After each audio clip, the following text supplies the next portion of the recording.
Hello అండి. అందరికీ నమస్కారం. అందరూ ఎలా ఉన్నారు? కాఫీలు, టీలు అయిపోయినాయా? నేను ఈ సమ్మర్ అన్నాళ్ళు జావే చేస్తున్నానని చెప్పాను గదా! ఉదయాన్నే మాకు కూడా కాఫీ, టీలు అయిపోయిన తర్వాత టిఫిన్ కోసం అని జెప్పేసి ఇలా జావ పొయ్యి మీద పెట్టాను.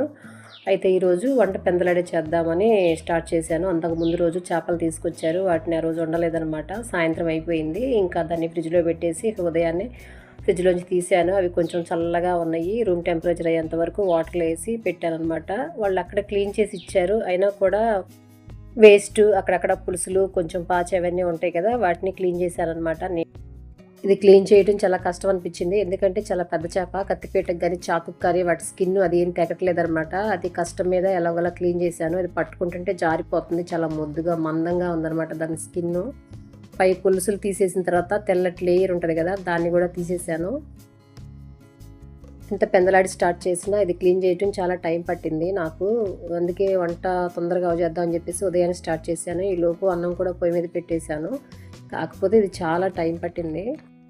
మామూలుగా చేపలు అమ్మేవాళ్ళు బయట మనకి క్లీన్ చేసి ఇమ్మంటే టక వాళ్ళు 10 నిమిషాల్లో మొత్తం క్లీన్ చేసేసి పులుసులన్నీ ఒలిసేసి ముక్కలు కొట్టేసి ఇచ్చేస్తారు. కానీ ఇంటికి తీసుకొచ్చిన తర్వాత వాటిని మళ్ళీ క్లీన్ చేయాలంటే వాటి మీద ఈకలు, తోకలు మొత్తం తీయాలి అనంటే చాలా టైం పట్టిద్ది. మనకెందుకో అర్థం కాదు. వాళ్ళైతే 10 నిమిషాల్లో చేసి ఇచ్చేస్తారు. కానీ చూడండి వాళ్ళు క్లీన్ చేసినాక కూడా చాలా వచ్చింది. మీకు చూపిస్తాను. ఏదైనా సరే తినేటప్పుడు బానే ఉంటది. కానీ క్లీన్ చేసేటప్పుడే వాటి స్మెల్ మాత్రం భరించలేమనమాట. ఎందుకనో తెలీదు. తినేటప్పుడు మాత్రం బానే లొట్టలేసుకుంటూ బానే తింటాము. చూడండి క్లీన్ చేసినాక కూడా ఎంతొచ్చేసిందో. ఇక ఎమ్మటనే ఆనియన్స్ కట్ చేసి ఇక తాలింపేసేసాను. కానీ పెద్ద పెద్ద ముక్కలు అవి ఉడకటానికి ఎంత టైం పట్టిద్దో తెలీదు. మామూలుగా వెజ్ కర్రీస్ అయితే ఇంత టైం పట్టదు. తొందరగా పనైపోద్ది. కానీ నాన్ వెజ్ వండాలంటే ఎందుకనో తెలీదు చాలా టైం పట్టిద్ది. ఇదిగోండి అయిపోయింది. పులుసు మరిగిపోయింది. అన్నం కూడా ఉడికిపోయింది. ఈ రోజుకైతే ఇదేనండి. మీరేమేమి వంటలు చేశారో కామెంట్ చేయండి. ఉంటానండి. బాయ్.